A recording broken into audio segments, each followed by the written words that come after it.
Hello, hello, hi, hi, how are you? So, listen, people, just stay in another 15 minutes. I'll wrap this up.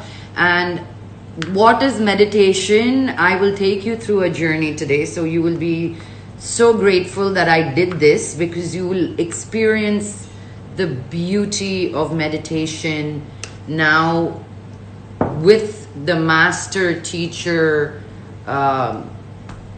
Newton Garu. So before he comes online, you should check out, he has this beautiful ashram in Vikarabad, about 100 kilometers from here. And they do soul coaching programs twice a year. And you're all welcome to go for it. I'll have Newton Garu talk about it a little bit more when he comes back on.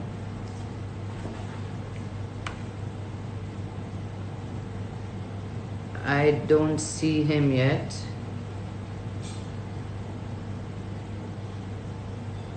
I couldn't save it. I put it in my story because it didn't give me an option. I'm sorry. Can you talk to... I'm not able to see Dr. Garu. Hi, Oopsie. Man, I'll tell you, I had to really move mountains to get an appointment with Dr. Newton Garu. He's never in the country, first of all. So trying to get our times to match was very difficult. But I tell you, it was unbelievable discussion with him. So Dr. Newton Garu is back, coming back live. There you are. Ah, yes. Wonderful, man. Wonderful, Lakshmi Manchikaru. Just That's now, great. somebody was saying, I've been dying to do a past life regression with you, honey. I said, Oh, I've been waiting for years. It happened now. Trying to get a yeah. hold of you. My God. But yeah, I talked about the importance of Guru, karma, why do bad things, what are the spiritual... And as you said, you answered my question because I was like, what is a spiritual path that when you have children at home, what kind of practice that we can inculcate early on to expose spirituality to them, rather than saying, Kurcho, snanam cheyi, idi cheyiku, ala theku, దేవుడు కళ్ళు పొడుస్తాడు, పళ్ళు Oh, ఊడిపోతాయి. yeah.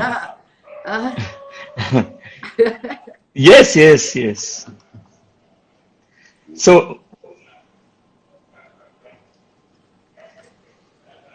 yes, children, they are really already great masters.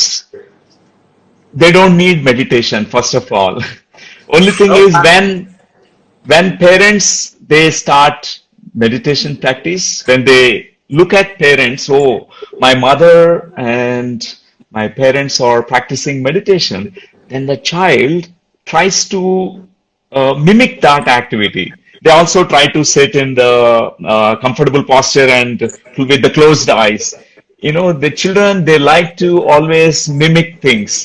And that's how they learn the practice. Otherwise, children, they don't need any practice of meditation because they're already in meditation state. Their mind is so pure.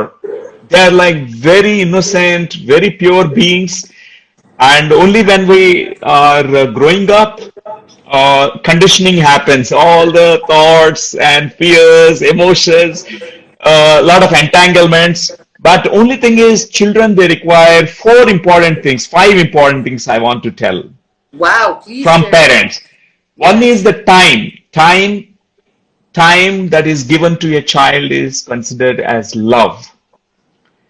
For example, a parent who gives the time to the child, a quality time, they don't really expect all the 24 hours, but quality time.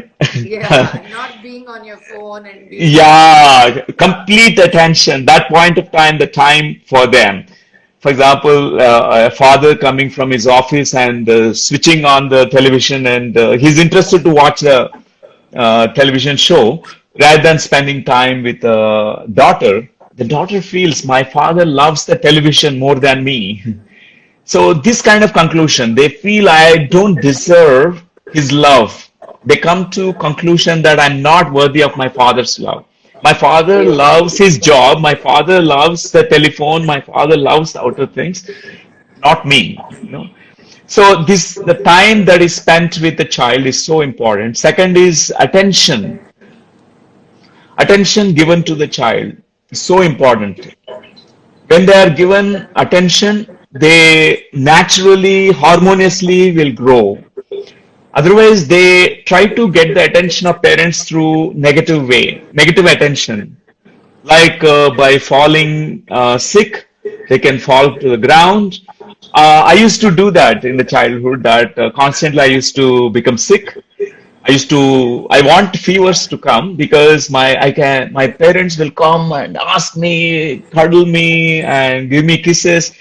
And I used to always do that. I want their attention, but it's a negative attention. If parents, they give natural attention to the child, it's so important for the That's what foundation. they Yeah. say, the Guruji, that when Mm. children are falling sick Mm. so often, it is not about them falling sick so often. They are craving attention in some way which we are not able to identify, right? Exactly, right. Mm. And the third thing is affection that we show to the child by hugs, plenty of hugs. That makes them feel I am approved as I am, self-approval. Otherwise, most of the children, they have self-disapproval as a seed energy, self-disapproval, and they seek approval in the adult life from others, somebody who is a boss, they need approval from the boss, or someone outside of them, they need to give approvals. So, but when affection is given to a child, hugs are given, lot of hugs, and then the child feels approved. And guidance is so important to the child. So the guidance develops the competence in a child. Because the child, many parents, they think that I have given all the freedom to the child, but because they don't have time, they just left the child.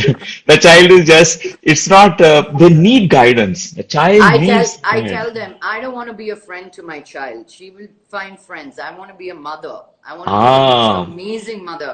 నేను yeah, ఫ్రెండ్లీగా ఉండాల్సిన అవసరం లేదు. They need the correct. guidance. They need us to Yeah, say no, hard no's yes, and yeses, and you make correct. your own decisions, and they need us to guide them, right? Yeah, that's true. Yeah. And also, the next foundation stone for a child is discipline. Discipline, a nurturing discipline, not a forced discipline, but a nurturing, caring, compassionate discipline. Means a child need to be told it's okay that to commit mistakes. If the child is committing a mistake, it's okay, but don't repeat. Let us not repeat it again. Yeah. So, and we need to, the discipline molds their character also. Yeah. The child knows what is right, what is not right from the very younger age. What words to speak, what words are not really good to speak. And dharma and adharma, the whole energy of in India, the dharma and adharma, we learn from, at a very young age from parents. So that's why nurturing discipline is so essential for a child. So these are the five important things, and meditation comes naturally to the children. Yeah. And they don't need, they need to play, they need to have Yeah. fun, they need to sing, learn music, they need to learn dance, they need to learn multiple languages, mother tongue first and then other languages. Mother tongue is so essential because our neural circuitry is developed in such a way that our greater intelligence opens with the mother tongue. So important, the mother tongue is so important. Matru Bhasha, Matru Bhumi, this is so important. And the fourth thing is the child need to be encouraged to study knowledge, anything that child is interested. Vast studying, any knowledge. The child has the capacity to learn anything before 8 years age. They can learn 5 languages. They can be genius. They can study mathematics to astronomy to every subject. I heard about one Russian school. I must mention about this school. It's inspired by one master, Russian mystic master. She was living in Siberian forest. Her name is Anastasia. There were many books authored by her, means somebody else has written the books, her entire teachings. Based on that, they have set up the school. In that school, all the international students, they come and they learn 2 years time. They learn whatever we learn here 10 years till 10th standard. They learn in just 2 years. Not only they learn subjects, they learn languages, they learn musical instrument, they know how to sing, how to dance, how to really teach. It's an amazing school. I just saw the video of this school, Wow. but I was inspired. So that means a child has such potential.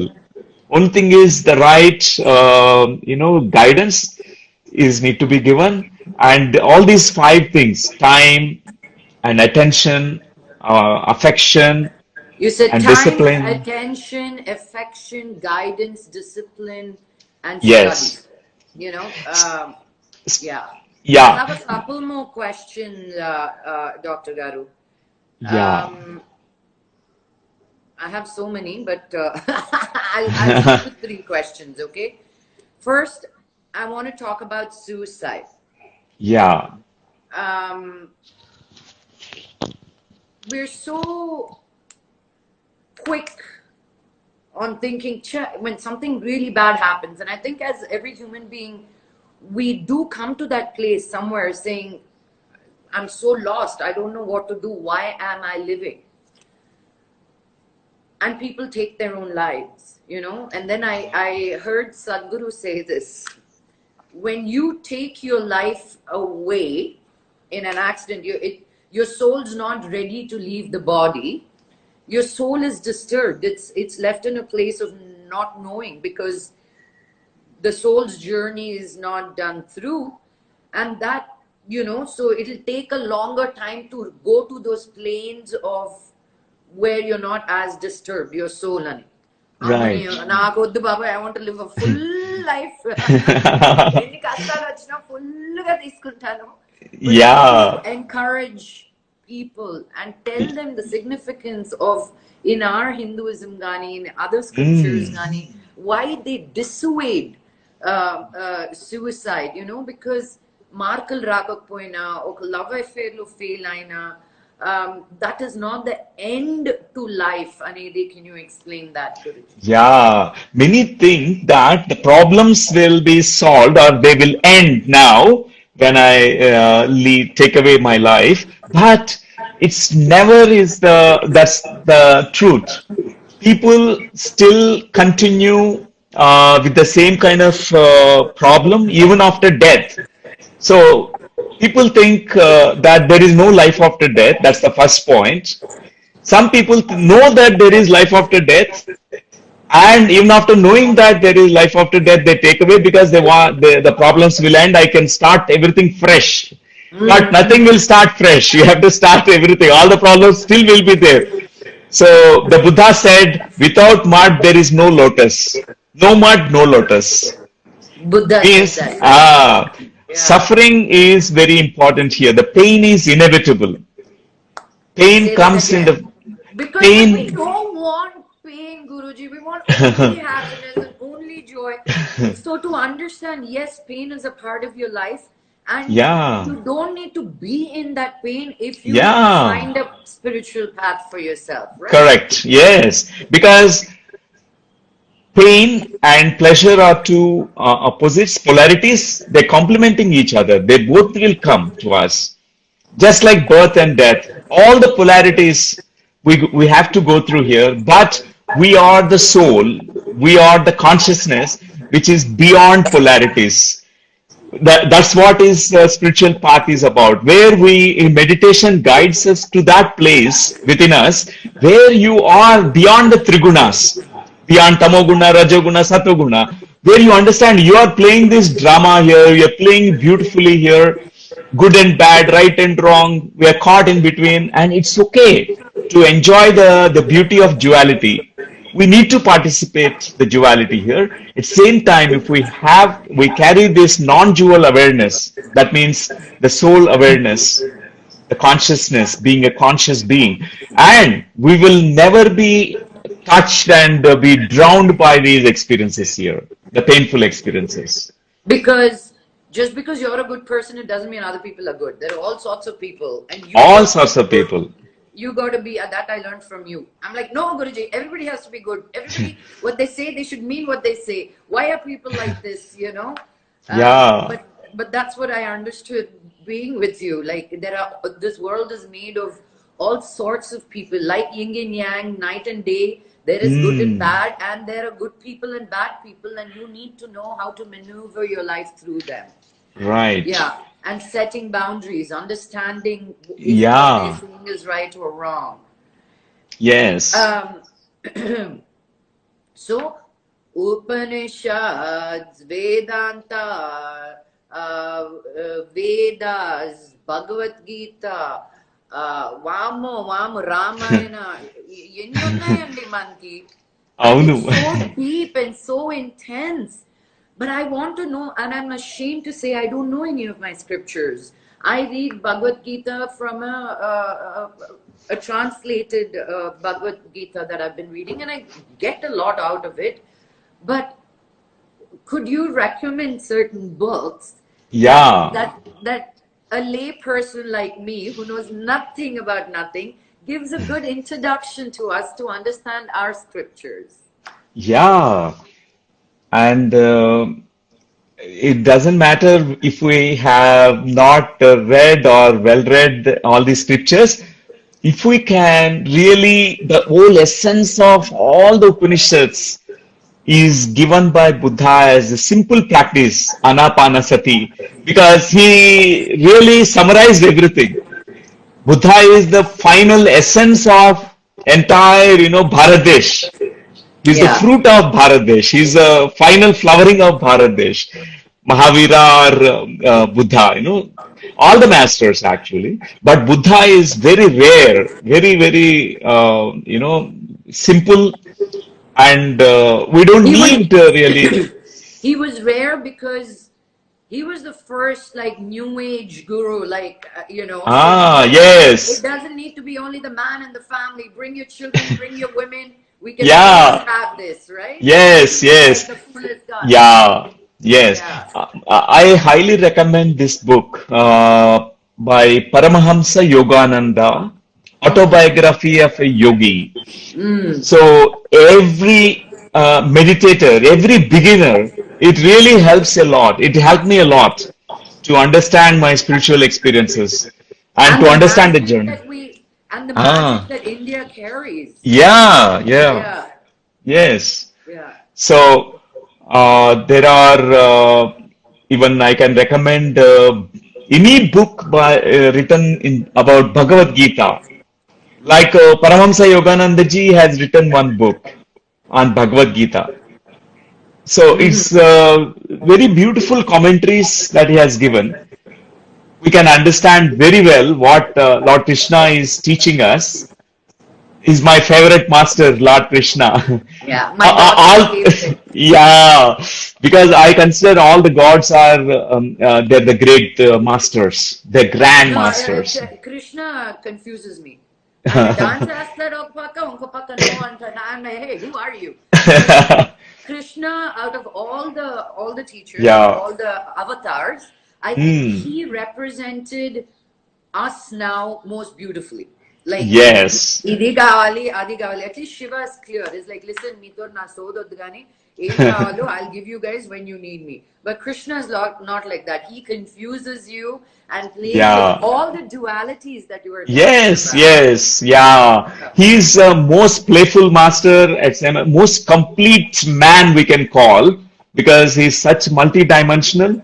He lived his life as an example. He showed it to the world that every life experience he participated. Everything is such a play for him.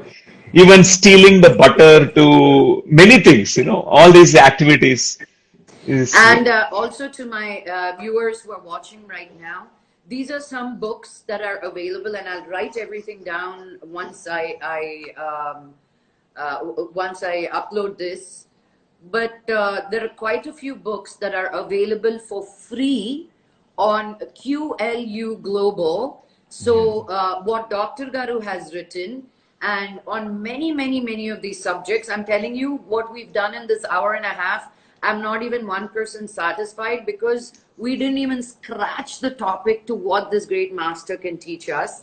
But please go visit his website, his not Insta, now better Insta, because I got him on Insta, but on Facebook and on YouTube, that he has given extensive talks on what we are talking about. Before we go into our meditation, Guruji, one last question, and I will leave it to you to lead us into a meditation about how important is your past life affecting you in this life, because you're a master with past life regression. yeah. So the past affects the present. Only if we allow the past to affect us, it will affect us. Most of the times, very unconscious ways, we are influenced by our past. We carry that load baggage. So that's why it's so important to decondition ourselves. Meditation, the first part of our journey is deconditioning process. Meditation itself will peel the layers.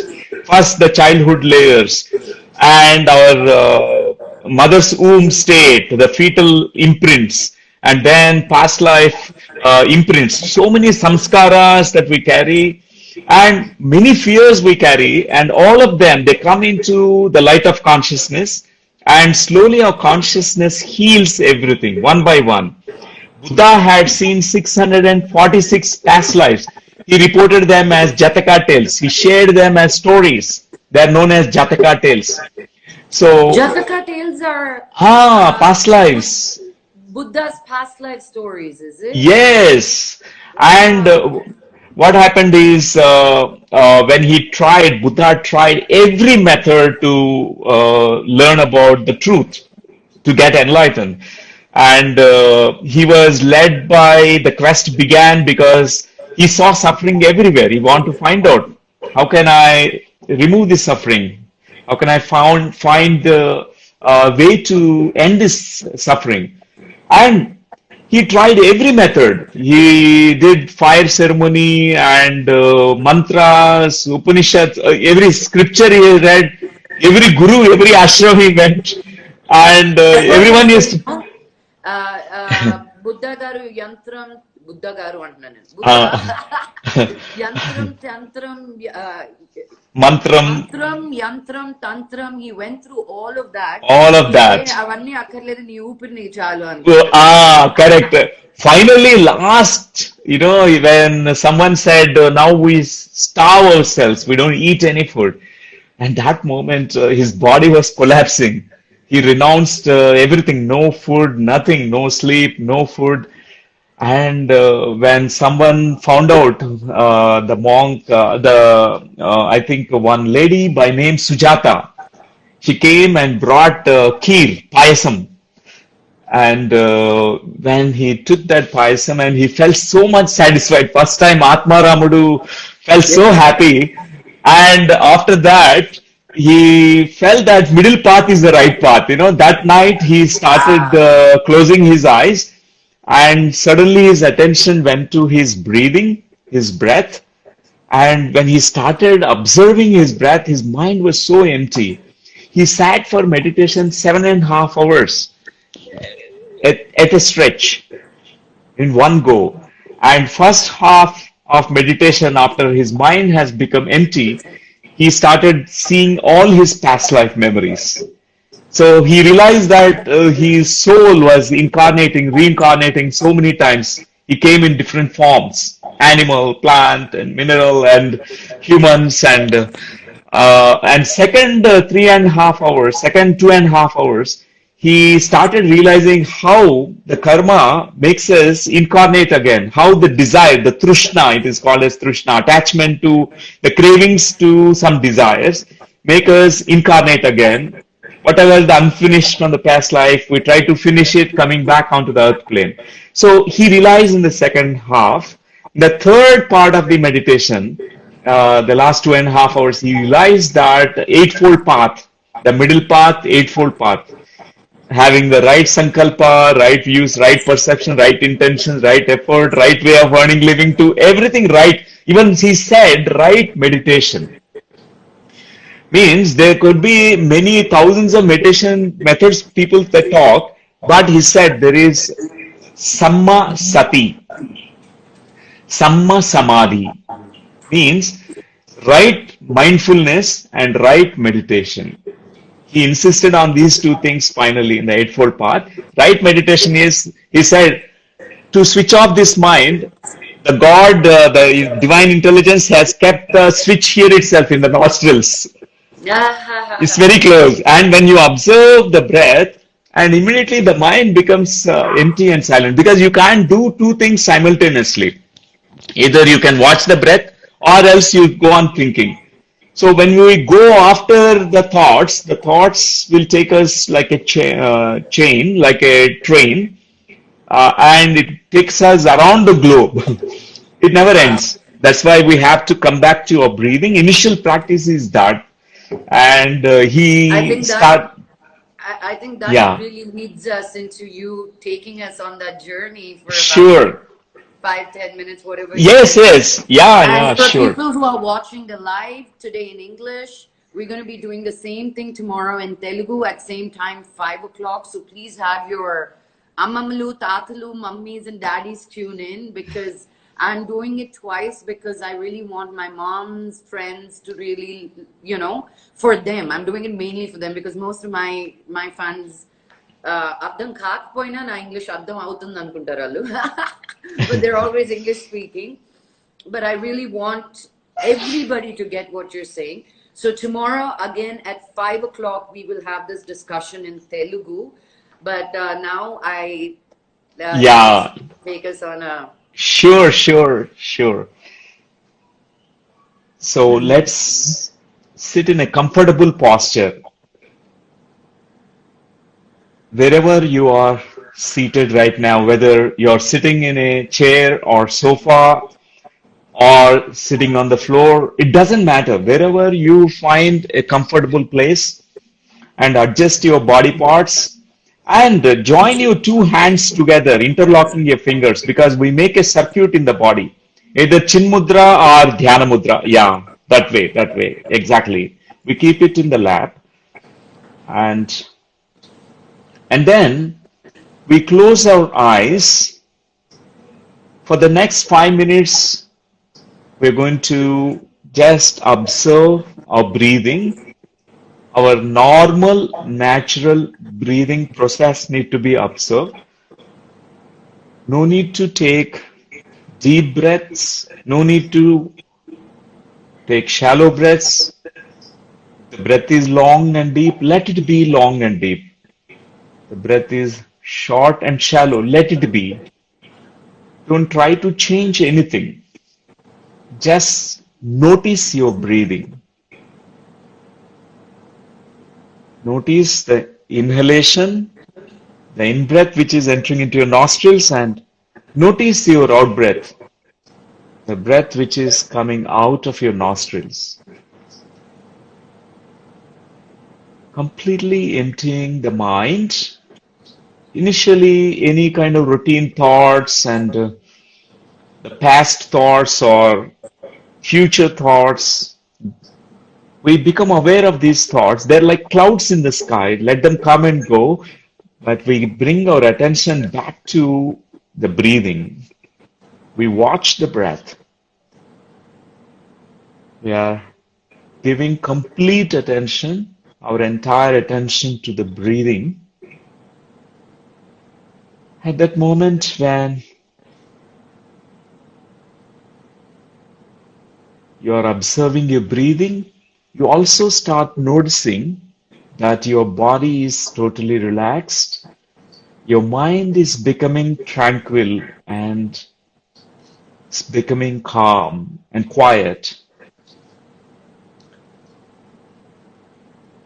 Meditation is just letting go of all the stressful thoughts, whatever is like acting like distractions right this moment.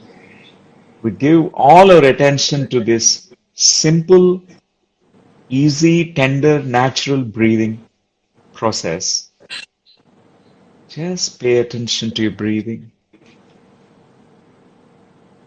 And once you find these empty spaces in the mind, the gaps in between the thoughts, just give all the attention to this emptiness.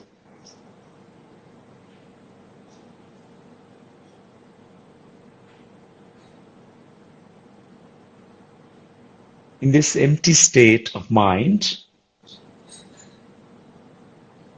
notice what is happening.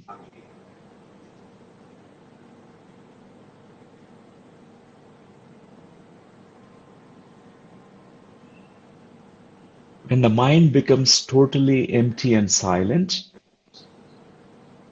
our breath slows down. You can also notice that very naturally the breath is peaceful, breathing happens, and it is very regular breathing rhythm that happens. It slows down, so natural. And in this empty state of mind, give all attention to what is happening in you in this empty state. Embrace this silence. Embrace this greater silence.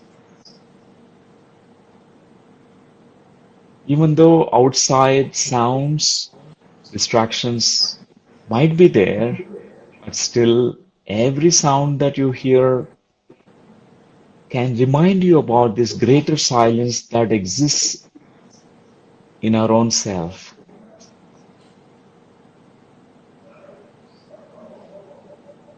Reach to the deeper place within you where there is no time and there is no space.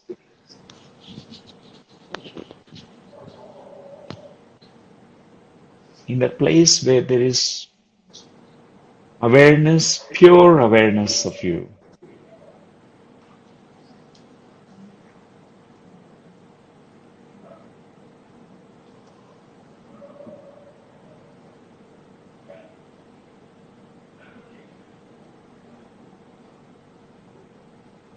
Meditation is withdrawing all the senses and journeying within. This is called antarmukha state. Directing our attention to go inwardly through this silence that we achieve.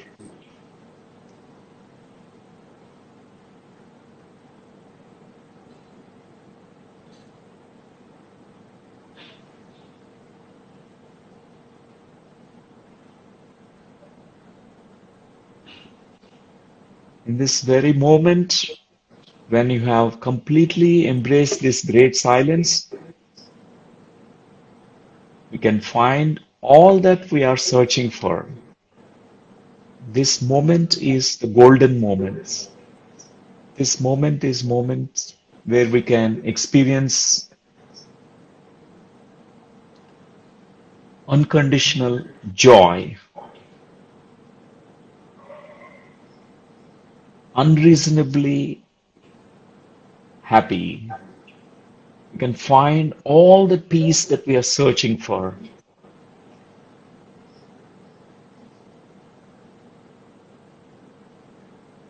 In this deep silence, allow the deeper insights to rise. Give all the attention for the next 3 minutes. Any kind of experience that emerges from the silence, welcome it into your field of awareness.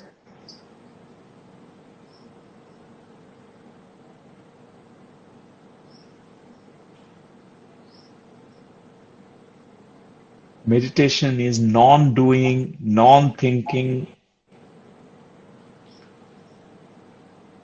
and it is the being state. It's a state of being. Be still. Be with the inner experience.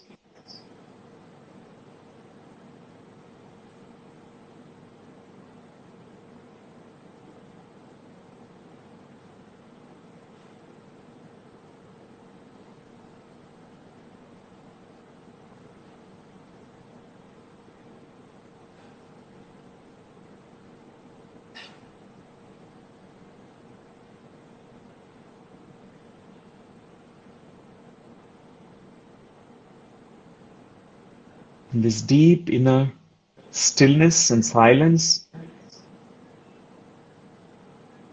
we can witness and watch the body, watch the mind, watch the watcher in you. Become aware of the awareness. Become conscious of the consciousness. In this great state of witnessing consciousness, can transcend the body and mind, time, space, and all the limitations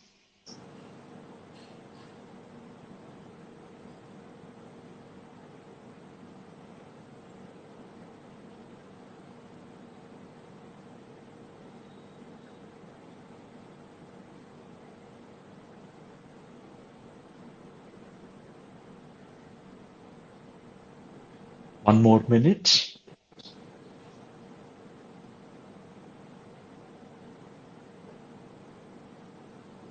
Just be.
Okay, my dear friends, whenever you are ready, you may rub your palms and place your hands, your fingers on your eyes, touching your eyelids with your fingertips for a few moments, few seconds. Let the